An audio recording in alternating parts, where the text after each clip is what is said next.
The battle of Podium is going Moto3. It's a great start from the middle of that front row by Giammatteo. Foggia got away too as well from pole position, but Stefano Neppa, an equal best fourth place on the grid for the Italian. He slots himself up in second place straight away in that first corner. Ethan Guevara did get away well. He's safely through turn one. He's up at least 2 places already. He was being followed through the field by David Munoz, but Guevara has made the good start so far. He's just coming past Holgado, who started 2 rows ahead of him. Yeah, he leans on Guevara. Munoz is going to fight the inside of both Holgado and Guevara. That's superb by the 16-year-old Spaniard in the brakes in the turn number 3.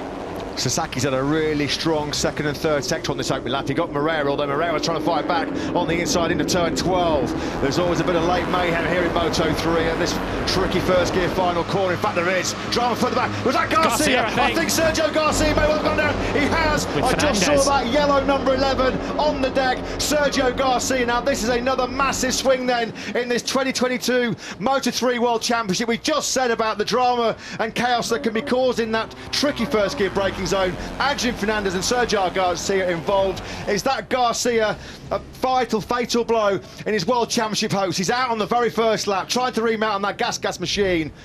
Well, let's take a look at it. That's 3 consecutive years then where a championship contender has been taken out here. Trying to look at the back of the screen. It's a high side for Fernandez, and it just takes Garcia and Forasato was on the outside of that straight out of play. Nothing that Garcia could do about that. Yeah, Garcia, look at that. Fernandez just body slams into Tyro Forasato. That actually cushioned the blow, didn't it, for Fernandez? Had he hit the tarmac, that was going to be a real painful blow.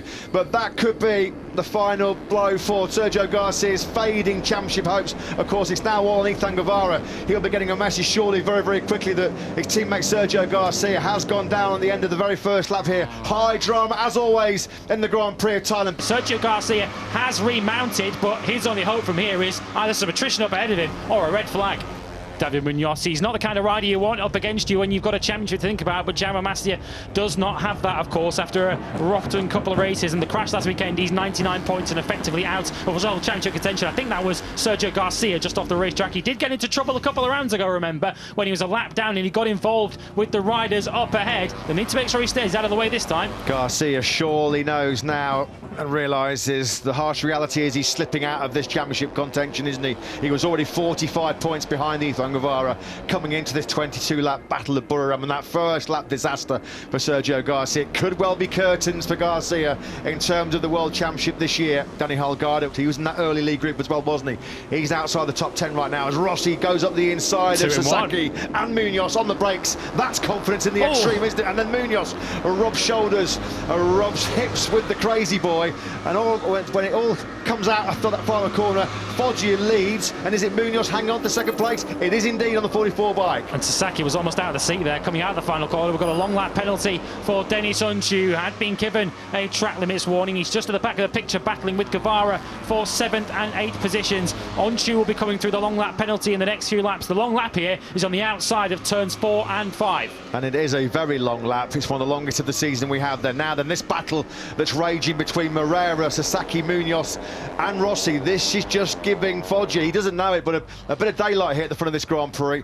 If this squabble continues, Foggia will just be able to take out more vital tenth of a second. He sweeps now on the Leopard Honda towards the blind entry turn 4, pretty much flat out on a Moto3 bike in 6th gear. There's Sasaki then in 2nd place. It's Moreira versus Munoz, just like he was in Motegi 7 days ago, and it looks like there's a little bit more contact there. Coming through David Munoz. Here comes Unchu. Takes his long lap penalty as quickly as he possibly can, and having got that message on his dashboard, look how long that long lap penalty is.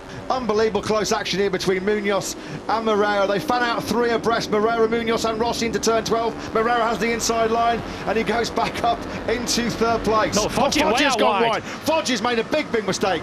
That's not the first time this Grand Prix. We've seen Foggia wide at turn 12. He loses the lead then for the first time in this Grand Prix at the end of lap 13. Foggia with a big blunder going into turn 12, and Sasaki says thank you very much. He leads over the line on the start of lap 14. I wonder whether he was just sensing that this was the opportunity to try and pull away at the front. He was way out. He was almost in the pit lane there. He was so far wide was Denis Foggia. He's regained the lead, look, straight away on the back straight down to turn 3. He's back through, and they're 3 abreast up behind them. No way Moreira's going to be able to turn him from there, and he has to settle for 5th in this race, 3rd in that group. It's Rossi now back ahead. Sergio Garcia decides to call it quits. Probably a good thing, really, because he was going to be getting himself in a spot of bother with the FI MotoGP stewards had he continued that then. So Foggia has immediately regrouped. He's obviously used a slipstream, hasn't he, down that 1,000 metre straight to kick off this 4.55 kilometre Buriram lap, and using the famed top speed of that Leopard Honda, he's back in the front. He was so far wide at turn 12 though, he almost had his boarding pass for the flight back to Bangkok.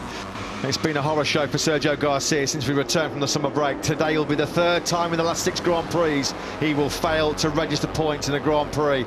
As we mentioned pre-race, his best form deserting him at the worst possible time, slipping out of contention here, potentially losing second in the standings to Dennis Foggia if the Italian can win. I mean, Sergio Garcia has been the top 2 in the rankings pretty much from the get-go. Rossi fires that 658 Quadricorsa Honda up the inside of Yuma Sasaki, hard on the brakes into turn 3 then. Rossi up into second place, 2 Italians at the front. Le Mans 2021 was the last time Riccardo Rossi was on the podium. That was where he also took his best ever qualifying. Here was Foggia. Look at the slipstream. I don't think, to be honest, he would have really needed that slipstream with the slingshot he got on that Leopard Honda. He breezed back past Ayumu Sasaki, and then look at the trio behind them. We're going 3 abreast into turn 3. Rossi still holds second. A real good battle actually, Ogden, with Artigas and Kelso for that final point scoring finish. Also in that group are Tatai and Flan. Oh, was that Massia? Contact. I think Massia lost the front, did he? Who was that? I think that was a Red Bull case. It was Massia and Guevara. Guevara also got held up in that moment. So now Holgado, I think it is, who's now come through all this. He's now at the front of this group. Guevara is next along in 7th, but both Guevara and Massia heavily delayed. Did Massia lose the front here and almost collect Ethan Guevara? Here we go.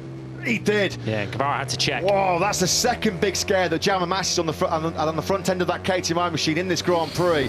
Clearly, he just has not got the front tyre grip, has he, Jaume Massi? And that's going to push him now right out of top 6 contention.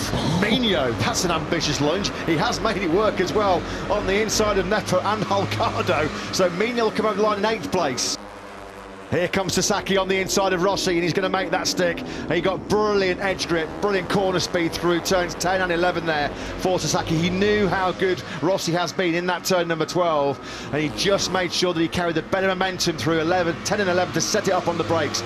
Into second place then goes Sasaki. He might have needed to have made that move when he did, because he knows that Foggia is starting to break away. You just saw that long look over his left shoulder for Riccardo Rossi. You just wonder now, he won't see anybody. He's comfortably clear of Munoz in 3rd place. He might just think, okay, yeah, I'm going to take the podium, no sense in taking any big risks. Well, if he wants to win this Grand Prix, he might need to just call a very temporary truce with Ayumu Sasaki, because Dennis Foggia's got that little half second that he needs out front. As Guevara now gets overtaken, he's way out wide there, but he's going to try and bring it in tight, but he's not going to be able to, because not only has he got Mino in the way, but Stefano Nepa coming through. Guevara way out wide there on the exit of turn 3. He's so close to some crucial championship points. He doesn't want to throw it away now. This is the penultimate lap of the Grand Prix. Foggia a second clear. It's a battle for second now between Sasaki and Riccardo Rossi, and Guevara. All credit to the World Championship leader. He now does hold 4th. That will be 13 precious points.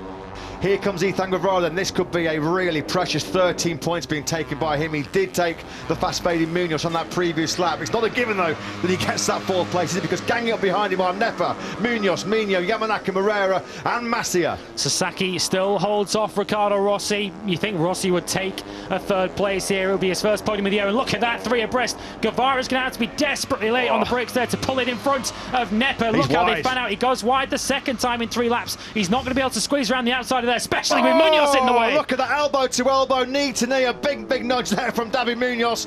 He ran Guevara out the edge of the curb. This has been a costly first 3 corners on this final lap then for Ethan Guevara. Yeah, Moreira's now going to go through into turn number 4. That is super close. So Guevara started this final lap. There's more contact there this time around from Mino.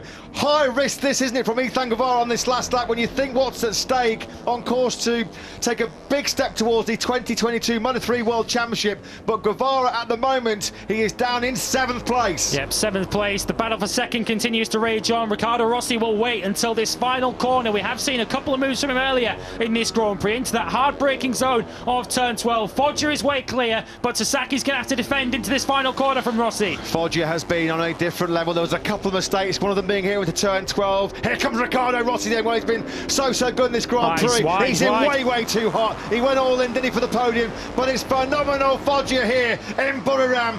He takes the victory from pole position on the Leopard Honda. Great job by Munoz Foggia. out wide. Munoz goes out really wide. Nepa is going to take fourth place. He does indeed. Riccardo Rossi is on the podium despite his late mistake at the final corner. Sasaki second. Guevara, after a highly dramatic final lap, two big moments of contact for the World Championship leader. He takes the checkered flag in fifth. Big day for him with Sergio Garcia not scoring any points.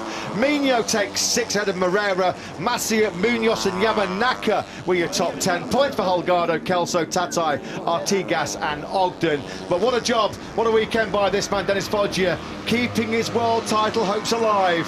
From pole position, a brilliant victory for the Italian. The rocket again fires on all cylinders. Brilliant job by him. He finished 1.5 seconds clear of Yuma Sasaki, who does make it 3 podiums in our last 3 Grand Prix in Aragon, Motegi and here in Buriram. And Riccardo Rossi back on the podium for just the 2nd time in his Grand Prix career.